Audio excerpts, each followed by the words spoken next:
तरंग की दूरी को हम तरंग की लंबाई तरंग दैर्घ्य कहते हैं। तरंगों की संख्या को हम आवृत्ति कहते हैं। तरंग की ऊंचाई को क्या कहते हैं? एम्पलीट्यूड, आयाम। पढ़ा दिए। तरंग की ऊंचाई को आयाम, तरंग की ऊंचाई को आयाम। कौन से सब्जेक्ट में पढ़ाए हैं? ऐसा नहीं है कि बकलोलवा केवल ऑफलाइन में है, ऑनलाइन में भी है बकलोलवा। एक तो कोई अपने दादा की किसको एडमिशन करा दिया है वहां पे, और एकदम समझ लेने के बाद, सब क्लास होने के बाद सब गुड मॉर्निंग कहेगा तो आशीर्वाद देते हैं।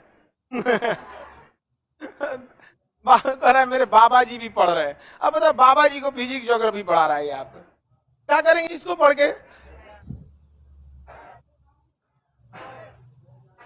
ये कोने काम के लायक है उनके। अब भजन कीर्तन का टाइम आ गया, आगे बढ़े। देखिए आयाम की बात करते हैं। किसका? आयाम का। एम्पलीट्यूड, इसका आयाम ज्यादा की कम? देखिए ना, ऊंचाइया कम है ना, है आयाम कम, तो इनका आयाम कम। इस दूसरा का आयाम, आयाम इसका औसत। सेम टू यू, समझ रहे हैं ना? इसका आयाम अधिक होता है, आयाम अधिक। देखिए ना कितना ऊंचाई है इसकी, इसी को तो आयाम कहते हैं, इसको तरंगदैर्घ्य कहते हैं। नंबर ऑफ वेव को क्या कहते हैं? आवृत्ति। तो सबसे तेज आवृत्ति, हाँ, उसके बाद एस, उसके बाद एल। अब आवृत्ति ज्यादा रहेगी तो तरंगदैर्घ्य घट जाता है, ऑटोमेटिक क्या हो जाएगा? घट जाएगा। तो आवृत्ति कम, तरंगदैर्घ्य किसका कम होता है? पी का। और तरंग की लंबाई सबसे ज्यादा एल, आयाम सबसे ज्यादा, सबसे कम आयाम पी का होता है। अब ये ग्राफ याद रखने की जरूरत ही नहीं है, आपको पता है कि लाइन से पढ़ना है पी, एस और एल। लाइन से पढ़ना है ना, लाइन से क्या पढ़ना है? पी, एस और एल। तो आपको एक ग्राफ बनाना है, यहाँ तरंग की लंबाई को बढ़ाते जाना है। बढ़ा गए? अब इसको 3 हिस्सा में काट देना है, P, S, L, P, S और एल। बताइए, फ्रीक्वेंसी ज्यादा, इसमें फ्रीक्वेंसी कम, इसमें एकदम में कम। तरंग की लंबाई कम, तरंग की लंबाई कम, यहाँ ज्यादा, यहाँ बहुत ज्यादा। यहाँ आयाम कम, ज्यादा, बहुत ज्यादा। इस ससुरा को पढ़ने को जी पीछे में आ जाता है, औसत आ जाता है। सारे चीज में क्या हो जाएगा? औसत। आप इसे बना सकते हैं कि नहीं बना सकते? किसी को कोई दिक्कत नहीं ना?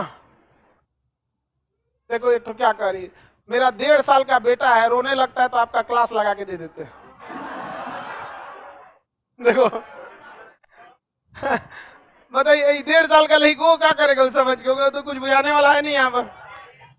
हाँ, छोटका लड़का पहचानता है। एक तो वीडियो भेजे था कोई हमको ग्रुप में, तो उसमें एक छोटा सा लड़का था, 1.5-2 साल का होगा वहां पे, और उसकी मम्मी शायद कोर्स ली हुई थी, तो पूछ रही थी बेटा कौन है ये? कह रहा खान सर। पढ़ रहा था वहां पे। ये सब कहा समझ जाएगा, ये सब समझ जाएगा, पी ABCD समझ में। लेकिन ये अच्छी आदत है कि बच्चों को पढ़ाई के प्रति जोड़ दिए।